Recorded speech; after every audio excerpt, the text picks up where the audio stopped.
जय महाराष्ट्र मित्रांनो, स्वागत आहे तुमचं या मराठमोळ्या चॅनलवरती, ज्यामध्ये आज आपण बघणार आहोत की DCA नंतर तुम्हाला किती सॅलरी मिळते. DCA म्हणजे डिप्लोमा इन कम्प्युटर ऍप्लिकेशन नंतर तुम्हाला किती पॅकेज मिळतं, तर तेच आपण आज बघणार आहोत. तर चला व्हिडिओला सुरू करूया.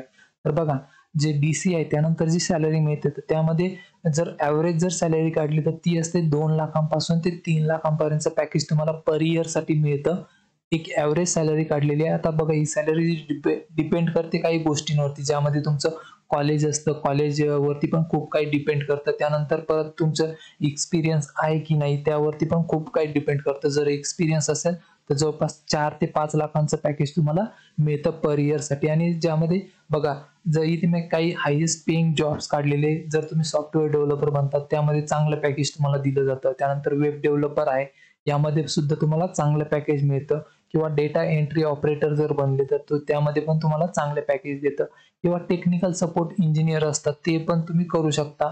यामध्ये पण तुम्हाला चांगलं पॅकेज दिलं जातं. पण एक ॲव्हरेज जर सॅलरी काढली तर ती जवळपास असते 2 ते 3 लाखांचं पॅकेज तुम्हाला पर इयरसाठी दिलं जातं.